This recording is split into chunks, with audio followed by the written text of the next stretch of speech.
नमस्कार दोस्तों, जय माता दी। तो आज के इस वीडियो में हम बात करेंगे कि भीष्म पितामह को कौन सा श्राप मिला था।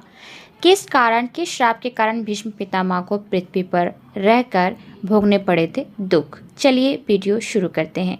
हिंदू धर्म में गंगा जी को सबसे पूजनीय नदी माना गया है। गंगा जी के संबंध में अनेक पुरानी कथाएं हैं जिनमें हमें अनेक महत्व और इतिहास के बारे में पता लगता है। महाभारत के सबसे प्रमुख पात्र भीष्म पितामह हस्तिनापुर के राजा शांतनु तथा देव नदी गंगा के ही पुत्र थे। इनका वास्तविक नाम देवव्रत था।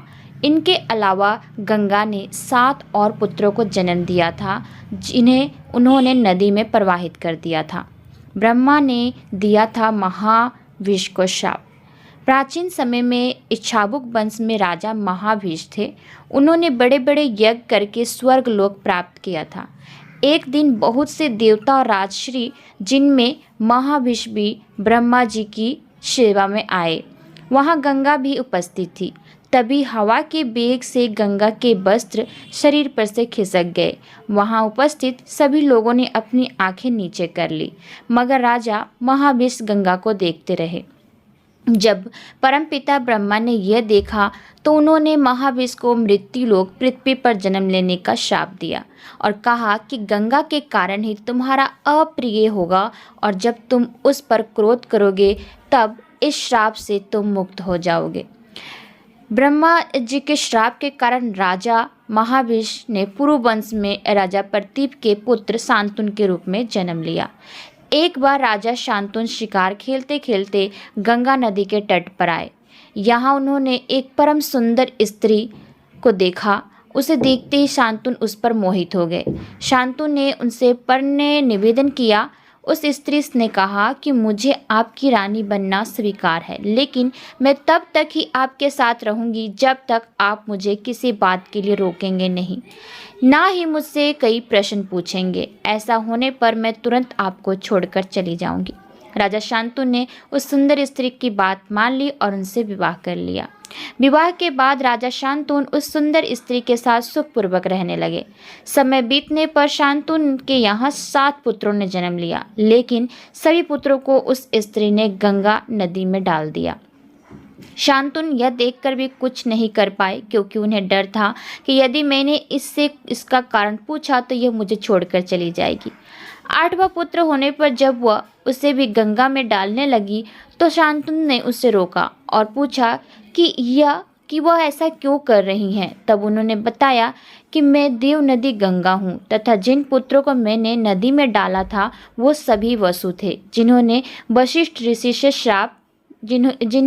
ऋषि ने शाप दिया था, जिन्हें मुक्त करने के लिए ही मैंने उन्हें नदी में प्रवाहित किया है। आपने शर्त ना मानते हुए मुझे रोका है, इसलिए मैं अब जा रही हूँ। ऐसा कहकर गंगा शांतनु के 8वें पुत्र को लेकर अपने साथ चली गई। महाभारत के आदि पर्व के अनुसार एक बार पृथु आदि वसु अपनी पत्नियों के साथ मेरु पर्वत पर घूम रहे थे। वहाँ वशिष्ठ ऋषि का आश्रम भी था। वहाँ नंदिनी नाम की एक गाय भी थी। घौ नामक वसु ने अन्य वसुओं के साथ मिलकर अपनी पत्नी के लिए उस गाय का हरण कर लिया। जब महर्षि वशिष्ठ को पता चला तो उन्होंने क्रोधित होकर सभी वसुओं को मनुष्य योनि में जन्म लेने का शाप दिया।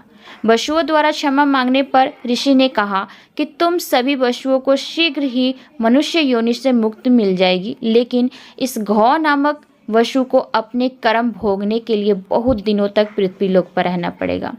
इस शाप की वजह से जब वसुओं ने गंगा को बताई तो गंगा ने कहा कि मैं तुम सभी को अपने गर्भ में धारण करूंगी और तत्काल मनुष्य योनि से मुक्ति दिला दूंगी। इसी श्राप के कारण भीष्म जी को पृथ्वी पर रहकर दुख भोगने पड़े थे। गंगा जब शांतनु के 8वें पुत्र को साथ लेकर चली गई तो वे बहुत उदास रहने लगे। कुछ समय बीतने के बाद शांतनु एक दिन नदी के तट पर घूम रहे थे। वहां उन्होंने देखा कि गंगा में बहुत थोड़ा जल रह गया है और वह प्रवाहित नहीं हो रहा है।